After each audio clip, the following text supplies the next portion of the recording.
नमस्कार साथियों, स्वागत है आपका आपके अपने यूट्यूब चैनल पर। तो देखो, आज हम आपके लिए एक सूचना तकनीकी के जो आपका रेट मेंस में एक टॉपिक लगता है, ठीक है, उसके लिए इंपॉर्टेंट क्वेश्चन लेकर आए हैं। आप सभी को पता है कि जो आपका रेट मेंस लेवल 1 और लेवल सेकंड में जो आपका एक टॉपिक लगता है वो 10 नंबरों का टॉपिक है, ठीक है। उसमें आपके 5 क्वेश्चन आएंगे, ठीक है, यानी आपके सिलेबस में जो टॉपिक दिया गया है उसके आपके 5 क्वेश्चन आएंगे। एक क्वेश्चन आपका 2 नंबरों का होगा, यानी 10 अंक का आपका वो टॉपिक लगता है, ठीक है, जिसका नाम है सूचना तकनीकी। तो उसको लेकर आज मेरे पास एक बुक है, ठीक है, कक्षा 9 की ये बुक है, आरबीएससी की।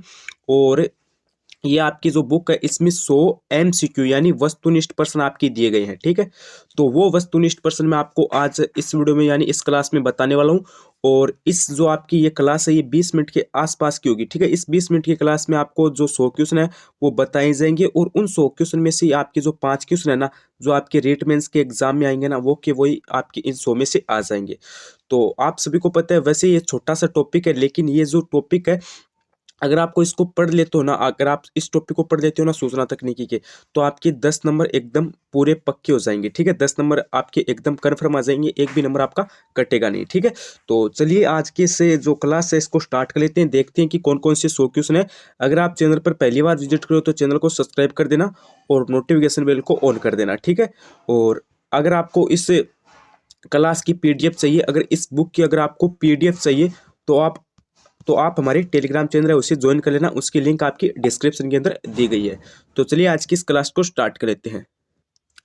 तो इसमें इस बुक में आपका जो सबसे पहला चैप्टर है वो कंप्यूटर परिचय का है, ठीक है। तो उसके आपके वस्तुनिष्ठ प्रश्न है वो देखिए, सबसे पहले आप यहाँ पे देखिए, सबसे पहले हम चैप्टर नंबर 1 के देख लेते हैं। तो देखो, सबसे पहले देखिए कंप्यूटर के परिचय का सबसे पहला क्वेश्चन है कि कंप्यूटर में डाटा स्वीकार करने वाली युक्त है युक्ति कौन सी है, हमें ये बताना है। तो चार ऑप्शन में दिए गए हैं यहाँ पे। तो यहाँ पे देखो, एक तो सीपीयू है, एक है सीयू, एक इनपुट यूनिट है, एक आउटपुट यूनिट है।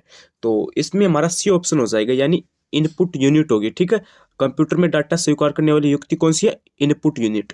उसके बाद देखिए सेकंड नंबर क्वेश्चन है कि कंप्यूटर की किसी विशिष्ट भाषा में लिखे निर्देशों के समूह को क्या कहते हैं? तो इन समूह को आपके कहते हैं प्रोग्राम, ठीक है। इनके इन जो समूह होते हैं आपकी विशिष्ट भाषा में लिखे जाते हैं, इनके निर्देशों के जो समूह होता है, ठीक है, इन्हें प्रोग्राम कहते हैं। उसके बाद देखिए कंप्यूटर से जुड़े सभी भौतिक भाग जिन्हें देख सकते हैं व छू सकते हैं वे क्या कहलाते हैं? तो वे सभी आपके हार्डवेयर कहलाते हैं, ठीक है। जिन्हें हमें जिन्हें हम देख सकते हैं, ठीक है, छू सकते हैं, वो क्या कहलाते हैं? हार्डवेयर कहलाते हैं। उसके बाद देखिए, उसके बाद आपका है कि 1 बाइट में होते हैं। उसके बाद आपका अगला क्वेश्चन है कि 1 बाइट में होते हैं। तो 1 बाइट में आपके कितने बिट होते हैं? 8 बिट होते हैं, ठीक है। उसके बाद आपका अगला क्वेश्चन है कि पेट्रोल पंप पर तेल मापने के लिए प्रयुक्त कंप्यूटर होता है। तो आपको जो पता है कि पेट्रोल पंप होता है, ठीक है, वहाँ पे तेल मापने के लिए जो प्रयुक्त कंप्यूटर है वो कौन सा होता है? तो यहाँ पे आपका हो जाएगा एनालॉग कंप्यूटर होता है, ठीक है। वहाँ पे तेल मापने के लिए कौन सा कंप्यूटर होता है? एनालॉग कंप्यूटर होता है, ठीक है। बी ऑप्शन आपका राइट हो जाएगा, ठीक है। पहले चैप्टर के आपके 5 क्वेश्चन थे, अभी नेक्स्ट चैप्टर की ओर चलते हैं। और इस बुक में आपका दूसरा चैप्टर है इनपुट आउटपुट और संग्रहण युक्तियाँ, ठीक है। ये आपका सेकंड चैप्टर है, ठीक है। तो इस सेकंड चैप्टर में आपके इंपॉर्टेंट देखिए, यहाँ से ये क्वेश्चन है, देखो वस्तुनिष्ठ प्रश्न है। तो देखिए सबसे पहले है कि यूमेरिक की पेड़ का मुख्यतः उपयोग किया जाता है। यूमेरिक की पेड़ का मुख्यतः प्रयोग किया जाता है। तो इसमें आपका हो जाएगा ऑप्शन नंबर डी, यानी उपयुक्त सभी में, ठीक है। इन सभी कार्यों में इनका प्रयोग किया जाता है। उसके बाद है कि माउस एक है, माउस है एक। तो माउस एक क्या है आपका? ये आपका है इनपुट उपकरण है, ठीक है। माउस एक इनपुट उपकरण है। उसके बाद देखिए टाइपमेटिक की दर होती है। तो टाइपमेटिक की दर आपकी होती है 10 बार प्रति सेकंड, ठीक है। उसके बाद देखिए आपका चौथा नंबर क्वेश्चन है कि किसी कागज पर प्रिंटर पर द्वारा क्वेश्चन क्या है कि किसी कागज पर प्रिंटर द्वारा छपा हुआ आउटपुट कहलाता है। तो ये आपकी कहलाएगी इसमें हार्ड कॉपी, ठीक है, इसमें हार्ड कॉपी कहलाएगी। उसके बाद आपका क्वेश्चन है कि सीआरटी की आंतरिक सतह पर लेपित रहता है। तो इसमें आपका हो जाएगा फॉस्फोरस पदार्थ। उसके बाद आपका क्वेश्चन है कि प्रिंटिंग की वह तकनीक की जो टाइप राइट की तकनीकी के समान होती है। तो इसमें आपका हो जाएगा बी, यानी इम्पैक्ट प्रिंटिंग। उसके बाद आपका है कि ड्रम प्रिंटर है। तो ये आपका कौन सा हो जाएगा? ये आपका हो जाएगा करेक्टर प्रिंटर। उसके बाद आपका अगला क्वेश्चन है कि प्राथमिक संग्रहण माध्यम है। तो ये आपकी हो जाएगी मेमोरी। उसके बाद आपका इस चैप्टर का 9 नंबर क्वेश्चन है कि प्रकाशनीय तकनीकी का प्रयोग होता है। तो प्रकाशनीय तकनीकी का प्रयोग होता है सीडी रोम में।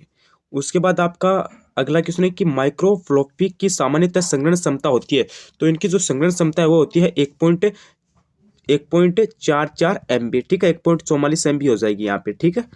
उसके बाद इसका जो आपका थर्ड चैप्टर है वो देखते हैं। इसका जो आपका थर्ड चैप्टर है उसके देखो वस्तुनिष्ठ प्रश्न यहाँ से स्टार्ट है। देखो यहाँ से देखिए, सबसे पहले है कि सबसे पुराना व सबसे अधिक काम में आने वाला संचार का माध्यम कौन सा है, तो इसमें आपका हो जाएगा सी, यानी डिविस्टेटेड पेयर केबल। उसके बाद देखिए वेन का अर्थ है, अगला आपका क्वेश्चन है सेकंड की वेन का अर्थ है, तो वेन का अर्थ क्या हो जाएगा आपका, ये हो जाएगा वाइड एरिया नेटवर्क, ठीक है, वेन का अर्थ क्या हो जाएगा, वाइड एरिया नेटवर्क। उसके बाद आपका थर्ड क्वेश्चन है कि निम्न में कौन सा संचार माध्यम सबसे तीव्र है, तो सबसे तीव्र हो जाएगा आपका ऑप्टिक फाइबर केबल। उसके बाद आपका नेक्स्ट क्वेश्चन है कि निम्न में कौन सा माध्यम धातु के तार से नहीं बना है, तो इसमें धातु के तार से आपका उक्त में से कोई नहीं, ठीक है, इनमें से कोई नहीं बना है, ठीक है। उसके बाद आपका क्वेश्चन है कि ऑप्टिक फाइबर केबल की ओर पर चढ़े कांच की परत को क्या कहते हैं, तो इस परत को आपको क्या कहेंगे, इस परत को आपके कहेंगे क्लेड, ठीक है। उसके बाद आपका क्वेश्चन है कि किसी प्रकार के संचरण में तरंगे सभी दिशाओं में जाती है, तो यह आपकी हो जाएगी रेडियो लिंक संचरण। उसके बाद आपका क्वेश्चन है कि न्यूनतम कितने संचार उपग्रह संपूर्ण पृथ्वी पर संकेत संकेत प्रेषित कर सकते हैं, तो इसमें आपके हो जाएंगे 3। उसके बाद आपका क्वेश्चन है कि कंप्यूटर से वायरलेस माउस व कीबोर्ड जोड़ने के लिए किसका प्रयोग किया जाता है, तो इसमें आपका किया जाएगा ब्लूटूथ का, ठीक है, किसका, ब्लूटूथ का। उसके बाद देखिए एक छोटे क्षेत्र में फैले नेटवर्क को क्या कहते हैं, तो देखो एक छोटे क्षेत्र में जो फैले नेटवर्क है वो क्या कहते हैं, लेन कहते हैं, मेन कहते हैं, वेन कहते हैं, या फिर उपयुक्त में से कोई नहीं। तो जो छोटे क्षेत्र है उसमें फैले नेटवर्क को आपके क्या कहते हैं, लैन कहते हैं, ठीक है, यानी लोकल एरिया नेटवर्क कहते हैं, ठीक है।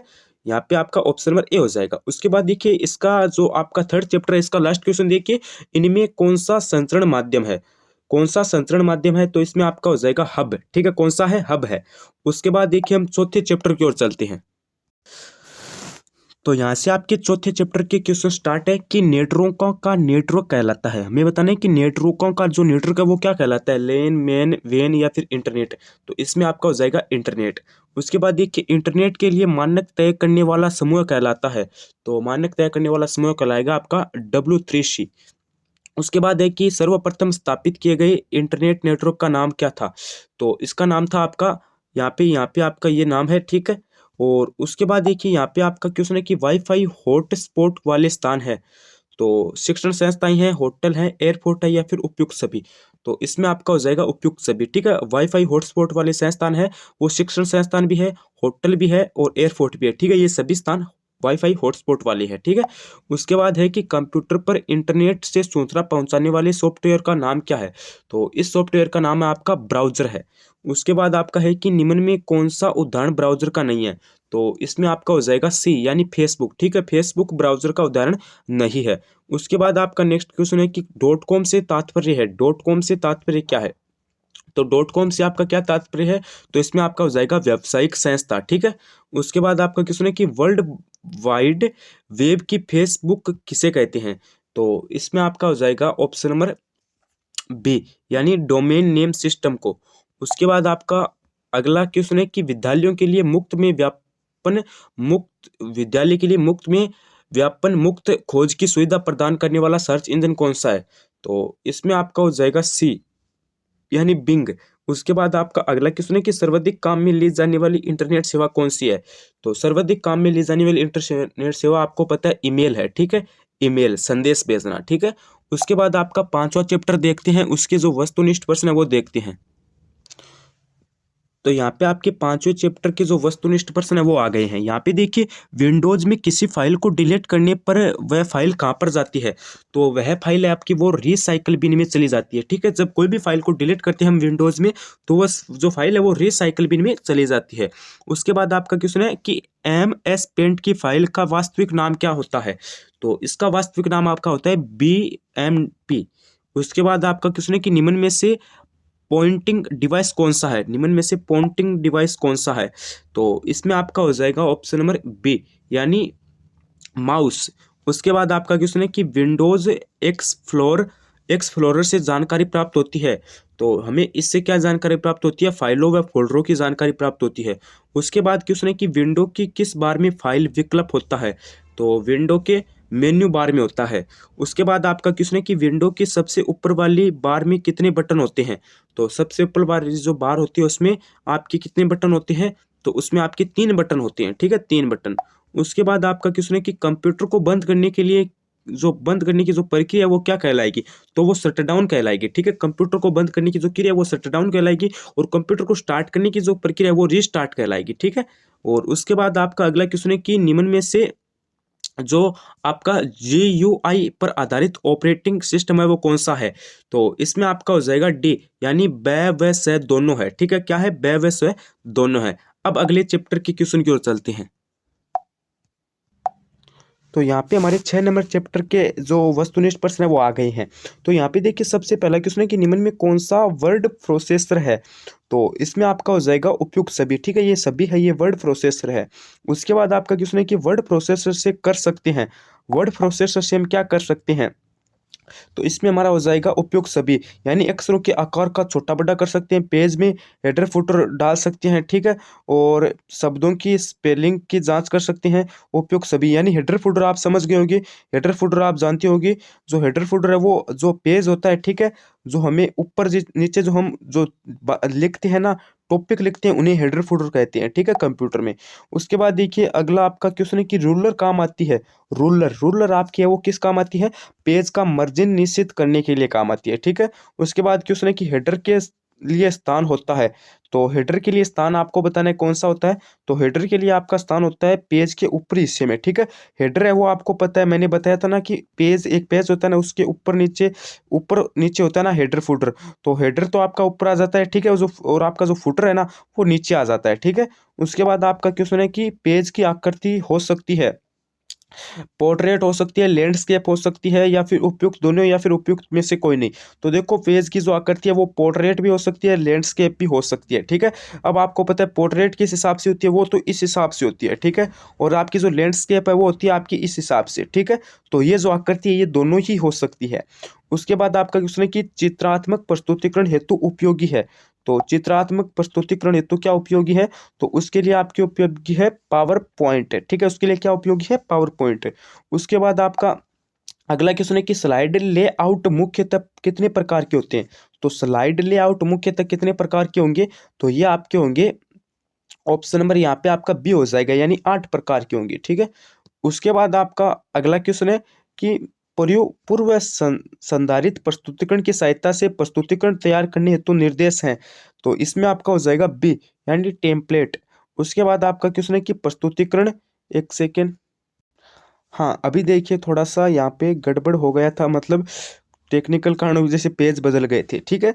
तो यहाँ पे अब देखिए कि प्रस्तुतिकरण में प्रयुक्त स्लाइड के लघु चित्र क्रमानुसार देखने के निर्देश हैं, तो हेतु निर्देश कौन से हो जाएंगे, तो इसमें आपके हो जाएंगे यहाँ पे ऑप्शन नंबर ए, ठीक है, स्लाइड। और उसके बाद है कि डिलीट स्लाइड विकल्प उपलब्ध होता है, तो ये आपका किस में होता है, ये आपका होता है एडिट मेन्यू में, किस में होता है, एडिट मेन्यू में होता है, फॉर्मेट मेन्यू में नहीं होता है, और फाइल मेन्यू में भी नहीं होता है। उसके बाद आपके 2 चैप्टर और बन से जाते हैं, ठीक है, 2 चैप्टर के आपके 5-5 क्वेश्चन और है, वो भी हम देख लेते हैं, ठीक है। तो अगला चैप्टर देखते हैं। अगला चैप्टर आपका है, उसका देखो क्वेश्चन है कि ई शासन द्वारा उपलब्ध करवाई जाने वाली सेवा कौन सी है, तो इसमें आपका हो जाएगा ऑप्शन नंबर डी, यानी उपयुक्त सभी। ई नागरिक भी है, ई परिवहन भी है, ई शिक्षा भी है, ठीक है। उसके बाद आपका क्वेश्चन है कि देश के हर नागरिक को डिजिटल सेवाएं प्रदान करने के लिए प्रारंभ किया गया कार्यक्रम है, तो इसमें आपका हो जाएगा डिजिटल भारत, ठीक है, डिजिटल भारत है। उसके बाद आपका क्वेश्चन है कि कौन सी योजना के अंतर्गत विभिन्न विभागों से संबंधित सुविधाएं एक ही स्थान पर उपलब्ध करवाई जाती है, तो इसमें आपकी हो जाएगी कौन सी, इसमें आपकी हो जाएगी ई मित्र, कौन सी, ई मित्र।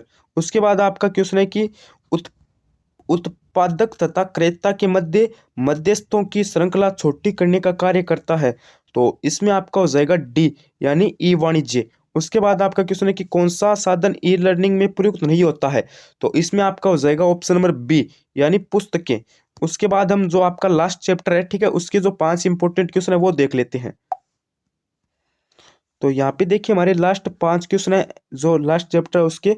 तो देखो सबसे पहला है कि एक लेखक द्वारा किसी दूसरे लेखक की रचना को अपने नाम से प्रकाशित करवाना क्या कहलाता है। तो ये आपका क्या कहलाएगा, ये आपका साहित्यिक चोरी कहलाएगा, ठीक है। उसके बाद है कि बौद्धिक संपदा संगठन की स्थापना कब हुई। तो बौद्धिक संपदा संगठन की स्थापना 1967 में हुई, ठीक है, 1967 में। उसके बाद आपका क्वेश्चन है कि भारत में कितने अधिनियम के अंदर बौद्धिक संपदा अधिकार सुरक्षित किए गए हैं। तो इसमें आपका हो जाएगा सी, यानी 8। उसके बाद आपका क्वेश्चन है कि कौन सा रोजगार सूचना प्रौद्योगिकी क्षेत्र में सम्मिलित रहा है। तो इसमें आपका हो जाएगा उपयुक्त सभी है, ठीक है। उसके बाद आपका लास्ट एंड इम्पोर्टेंट है कि सर्वाधिक लोकप्रिय सोशल नेटवर्किंग साइट कौन सी है। तो इसमें आपको 4 ऑप्शन दिए गए हैं, फेसबुक, इंस्टाग्राम, ट्विटर या फिर लिंक्डइन। तो इसमें आपका हो जाएगा फेसबुक, ठीक है। फेसबुक है वो सर्वाधिक लोकप्रिय सोशल नेटवर्क साइट यहाँ पे बताई गई है, ठीक है। तो यहाँ पे हमारे आज के ये इंपॉर्टेंट क्वेश्चन थे। और मैं आशा और उम्मीद करता हूँ कि आपके जो रेट मेंस एग्जाम है लेवल फर्स्ट और सेकंड में जो आपके 10 सूचना तकनीकी के जो क्वेश्चन, सॉरी 5 जो सूचना तकनीकी के जो क्वेश्चन आएंगे वो शायद इनमें से ही आ जाएं, ठीक है। और आपको पता है 5 क्वेश्चन आएंगे तो आपकी ये जो टॉपिक है ये 10 नंबर का हो गया, ठीक है। 10 नंबर का टॉपिक हो गया। अगर आपने अच्छे तरीके से क्लास लिए तो आपके 10 में से 8 नंबर तो जरूर आएंगे, ठीक है। 8 नंबर तो आपके जरूर आएंगे। अगर आपको इस बुक की पीडीएफ चाहिए तो आप है ना टेलीग्राम चैनल को ज्वाइन कर लेना, उसकी लिंक आपकी डिस्क्रिप्शन के अंदर दी गई है, वहां पे मैं आपको बुक की पीडीएफ भी प्रोवाइड करवा दूंगा, ठीक है। और आप चैनल को सब्सक्राइब कर देना, और बाकी की जो क्लास है वो भी हम आपको दे देंगे। तो आज के लिए बस इतना ही, बने रहिए चैनल के साथ। धन्यवाद, थैंक यू।